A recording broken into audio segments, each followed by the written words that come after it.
Babal'inoo duutiin waltajjii marii biltsiginnaa guyyaa kaleessaa taa'ame irratti gabaasni mootummaa naannoleen kenname kallattii miidiyaadhaan akka hin dabarre dhoorgamuun dhagahame. Waltajjiin guyyaa kaleessaa biltsiginnaan Finfinneetti geggeessaa turan irratti caasaan biltsiginnaa Tigraay Maqalee fi magaalota qubaan lakkaawaman malee TPLF'n akka diigamaa jiru gabaasni dhiyaateera. Akka maddi keenya dhimmicha keessa beekan nuuf himanitti marii waltajjicha kanarratti caasaan biltsiginnaa Tigraayin keessaa diigama jiraachuun gabaasni ibsu naannoo Tigraayitti lolli geggeeffamaa akka jiru mirkaneessa jedhaniiru. Oromiyaa keessatti aanaalee 67 ol keessatti caasaan mootummaa waraana bilisummaa Oromoon akka diigamee jiru gabaasni mootummaa naannoo Oromiyaa guyyaa kaleessa waltajjii irratti dhiyaatee jechuun maddi keenya nuuf himaniiru. Itti dabaluun maddi keenya kun akka nuuf himanitti Suudaan lafa daangaa Itoophiyaa waliin qabdu to'achuun lafa naannoo Amaaraa irratti lola bantee lafa to'ataa akka jirtu mootummaan naannoo Amaaraa gabaasa isaa dhiyeesseen addeesseera. Naannoo Gumuuz keessatti rakkoo walxaxaa humna addaa naannoo Amaaraa akka uumee waltajjii irratti gabaasni dhiyaateera. Waltajjii marii kanarratti naannoleen Sumaalee daangaa Affaar waliin wal qabate rakkoon guddaan akka qunnamaa jiru gabaasuun isaa dhiyeessuun maddi keenya ifoomsaniiru. Walumaa galatti mootummaan Abiyyi rakkina kana hundatu muddamsuu keessa galchee yaaddoo guddaan maraachaa jira jechuun maddi keenya kun dubbataniiru. Izeema fi biltsiginnaa yeroo Oromoon fiixee hanga fiixetti qabsoo finiinsee kallattii hundaan diina raasee tooftaa injifannoo argameen booda aangootti bayanii biyya diigaa jiru jechuun hayyoonni dubbatan. Tooftaan isaan baafatan inni duraa nama Oromoo ta'e Oromummaa irratti hin amanne barbaadanii aangoo irra kaayuu ture jechuun hayyoonni kunneen dubbataniiru. Inni lammaffaan tooftaa sirna federaalizimii sabdaneessa ittiin jigsan baafataa ture. Isa kana galmaan gayuuf ammoo daandii Mangistuu Hayilamaariyaam Abiyoot Lijuwaan Tibbaalaallechi jedhu hordofuun ture jechuun hayyoonni kunneen dubbataniiru. Akkuma karoora isaaniitiin nama Oromoo kaayyoo isaanii galmaan ittiin gayan hoggansa irra kaayata.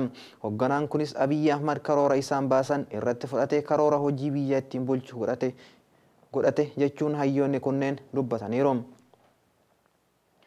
Karooricha isaanii galiin isaa nama karoora isaanii afoo dhaabbate haga miliyoonotaan ajjeesuun federaalizimii sabdaneessa diiguu fi naannoo Oromiyaa bittinneessuudhaan kan jiran hayyoonni kun kana hojiitti hiikuuf malli isaan fayyadaman mala isaa kufaa fi boodatti hafaadha jechuun dubbataniiru.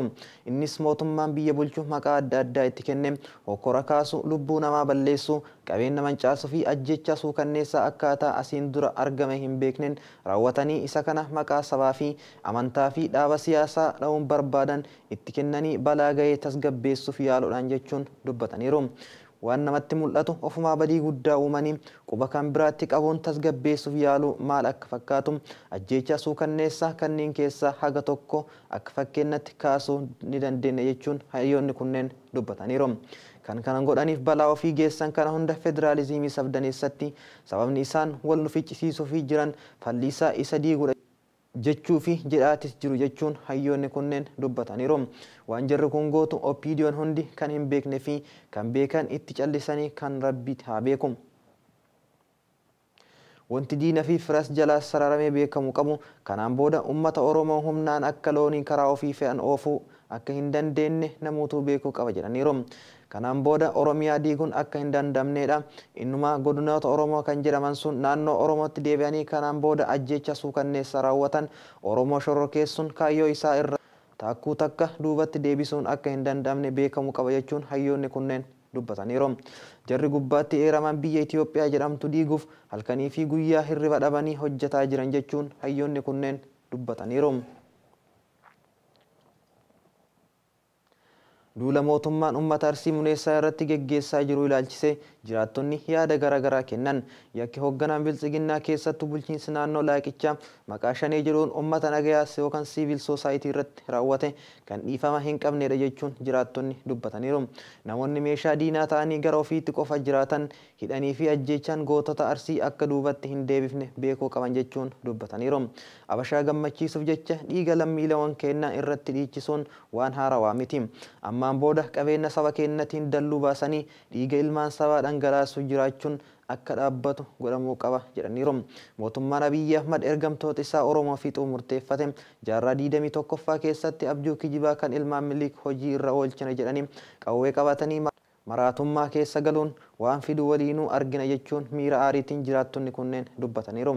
Warra hammeenna fi jibbiinsa facaasan dachee Oromoo keessaa qulqulleessuun filannoo osoo hin ta'in dirqiidha jedhaniiru. Olaantummaan ilmaan Minilik mirkaneessuuf jecha uummata Oromoo kan nagayaan jiraatu mana hidhaatii guuruun dararuun mana isaanii gubuun faashistummaa shiftaati jechuun jiraattonni kunneen yaada isaanii OFM'if kennaniiru. Uummanni Muneessaa keessattuu qeerroo osoo oolee hin bulin caasaa biltsiginnaa kan aanaa fi gandaa bittinneessuu qaba jechuun sossobachuun diina hin firoomsu jechuun dubbataniiru. Erga ofsi akka sodaatti ilaallamee uummanni keenya fincilatti deebi'ee diina ofirra faccisuu qaba. Bara dhufee darbaa mara akka hoolatti mana keessatti guuramanii qawwee biltsiginnaatiin hin dhuminaa jechuun dhaamaniiru. OPDO'n carraa diigaa ilmaan Oromoo argattee irraa tarkaanfattee biltsiginnaa Abashaa taatee duguuggaa sanyii itti fufuun maal akka fidu beekamaadha. Warri lammii Oromoo taatan mootummaa Abiyyi Ahmad jala hiriirtan Oromoo hin fixinaa jennee didameera.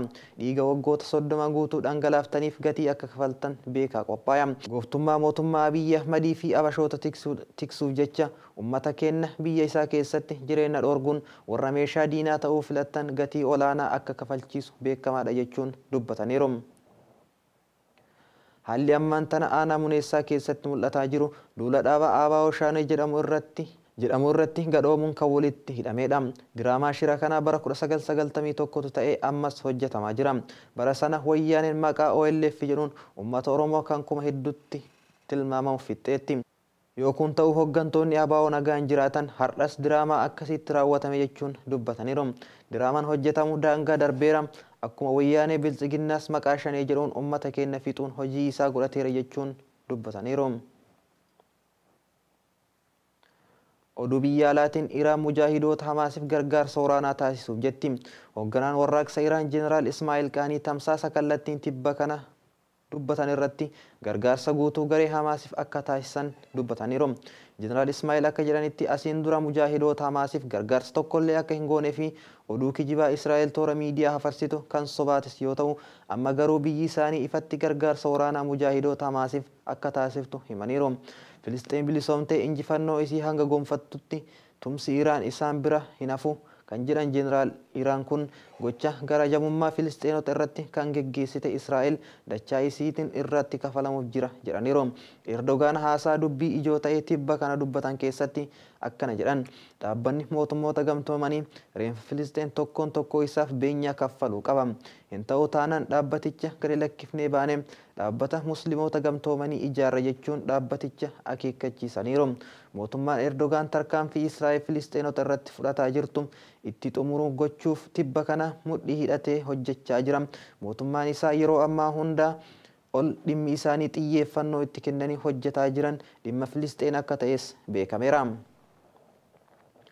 Erdogaan Filisxeenota baraaruuf tibba kana dhimma Filisxeen irratti biyyoota 20 waliin mari'achuun hojii dippiloomaasii sadarkaa idila addunyaatti geggeessaa jiraachuunis beekameera. Imala bilisummaa Filisxeen kana xiinxala jabaa fi bilchinaan guutame imalaa kan jiru Erdogaan yeroo dhiyootti dippiloomaasii jabaa kanaan sadarkaa tokko gara fuulduraatti ni tarkaanfata jedhamee eegama jechuun Aljaziiraan gabaaseera. Kabajamtoota daawwattoota keenyaa oduun guyyaa kanaaf qabanne isaan kana turanii waan nu daawwattaniif galatooma.